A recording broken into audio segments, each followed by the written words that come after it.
Halo semuanya, Assalamualaikum warahmatullahi wabarakatuh. Kita ketemu lagi ya guys di channel saya Rendra Dwi Lusmana. Nah, kemarin Indonesia kalah lawan Irak. Nah, cuman saya lebih suka membahas keikutsertaan timnas U23 ini di Piala Asia U23. Jadi menurut saya timnas U23 sudah melakukan progres yang sangat bagus dalam kancah sepak bola Asia. Dan mereka, kenapa saya bilang bagus? Karena mereka tadinya satu grup dengan Australia, Qatar, dan Yordania, yang kita bisa bilang sebagai grup neraka ya. Karena Australia tahu sendiri, Australia mempunyai sejarah yang kuat di dunia. Terus Qatar sebagai tuan rumah, dan Yordania juga salah satu tim kuat juga di situ. Nah, Indonesia berhasil mengalahkan Australia dan Yordania meski melawan Qatar mengalami kekalahan. Cuman itu cukup menjadikan Indonesia runner up group. Nah, dari situ kita bisa melihat bahwa kualitas timnas Indonesia U23 sangat bagus. Apalagi dilanjut di babak berikutnya melawan Korea Selatan. Nah, lawan Korea Selatan ini banyak yang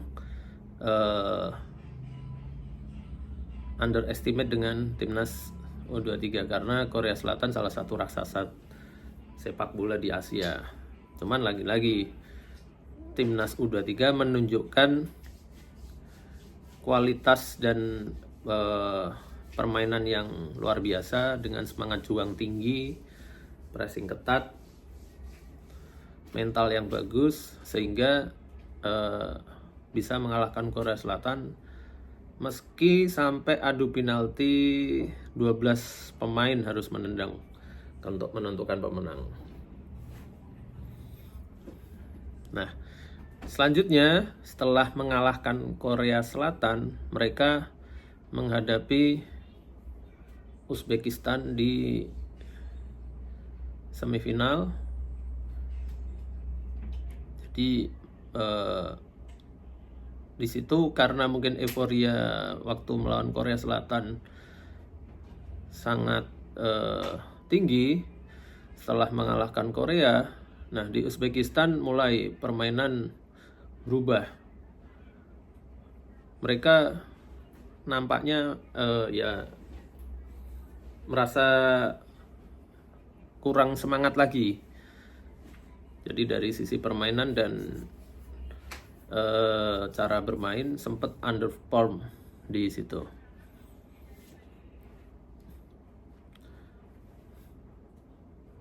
Tapi sewaktu melawan Uzbekistan itu ditambah dengan kita lihat wasit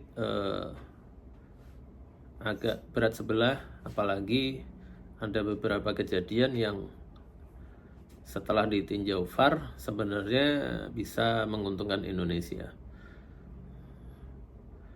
Ya tapi karena hasil sudah kalah, akhirnya Indonesia merebutkan tempat ketiga melawan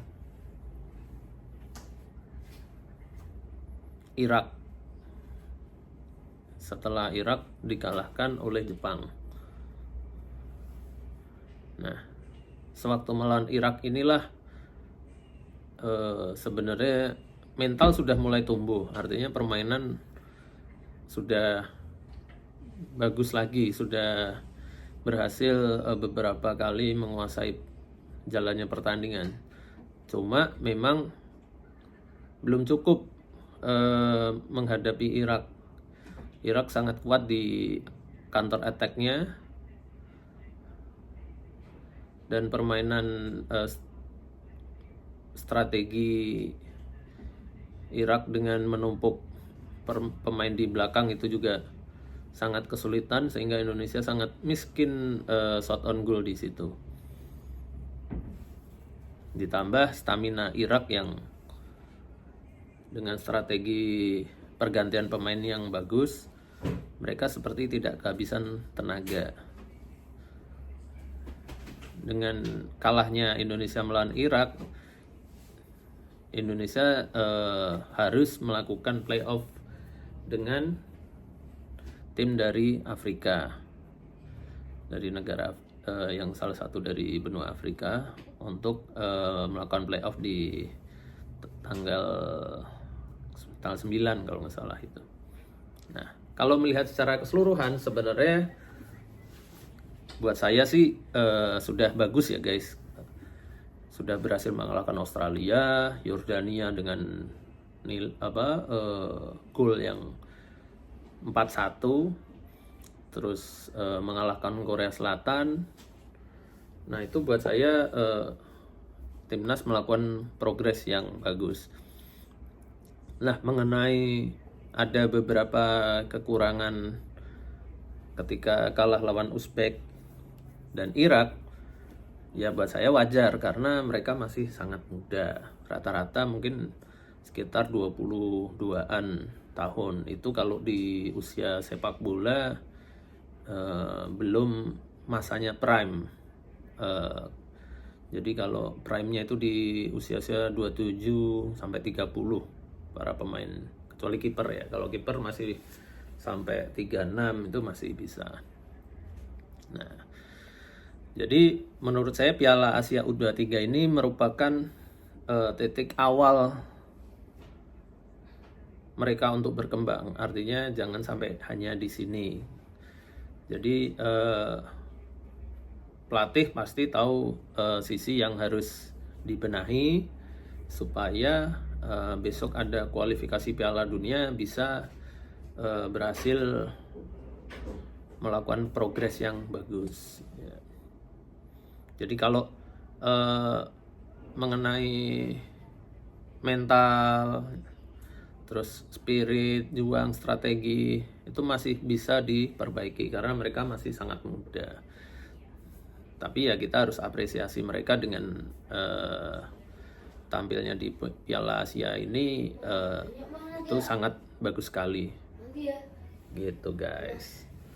Kalau saya sih nggak apa-apa, memang ya pemain muda ya, artinya sudah cukup bagus bisa mengalahkan Australia dan Korea Selatan. Tapi kalau mengenai mental, mengenai ini masih bisa diperbaiki dengan jam terbang. Makanya ya kemarin waktu saya bilang bahwa sebenarnya bagus juga kalau kita mengambil pemain-pemain yang berlaga di Eropa, seperti timnas Guinea yang akan kita hadapi besok di playoff. Itu menurut infonya 13 pemain mereka bermain di level Eropa. Ya meski mungkin kastanya juga bukan kasta tertinggi, level tertinggi ya, cuman setidaknya ekosistem lingkungan di sepak bola Eropa mereka sudah kenal gitu. Nah, kita juga harus pakai cara itu juga bagus gitu.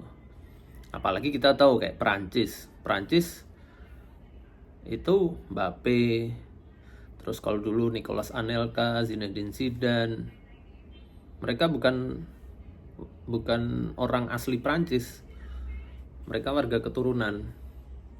Lilian Thuram, terus dulu ada Karembeu, itu bukan asli Prancis, cuman kita tahu mereka memenangkan Piala Dunia tahun 98 gitu guys. Nah sebenarnya nggak apa-apa kita ambil pemain-pemain naturalisasi atau pemain-pemain keturunan yang bermain di Eropa. Kita lihat negara Pantai Gading itu dulu ada Didier Drogba, ada pemain yang berkancah di level Eropa, ya timnasnya juga tertolong itu, kayak Kamerun.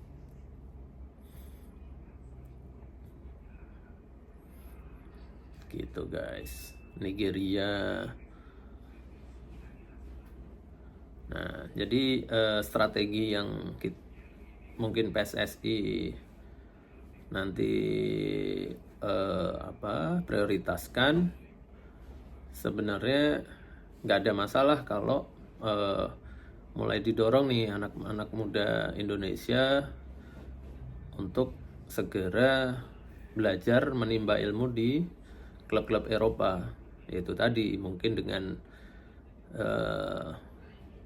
ketum PSSI-nya memanggil agen-agen terkenal di Eropa untuk melihat bakat pemain Indonesia, anak-anak muda Indonesia, di show off ke para agen itu. Siapa tahu ada yang minat, siapa tahu ada yang cocok di klub-klub Eropa, meski mungkin baru kasta 2, kasta 3, cuman nggak ada masalah.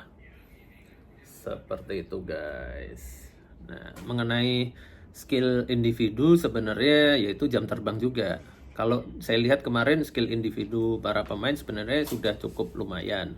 Cuma memang kelihatan bedanya antara pemain naturalisasi sama pemain lokal. Mungkin yang kalau skill individu yang main lokal yang menonjol ya Marcelino, Ferdinand itu lumayan menonjol. Cuman banyak yang bilang katanya selfish ya. Cuman nggak apa-apa. Itu kan kalau menurut saya itu bagus karena tingkat kepedeannya sudah cukup tinggi. Nah itu penting.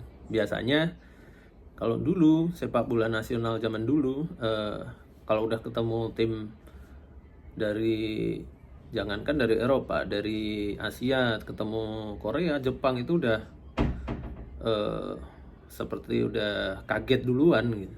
Jadi nggak pede, rasa minder gitu. Nah, satu lagi yang saya harus apresiasi dari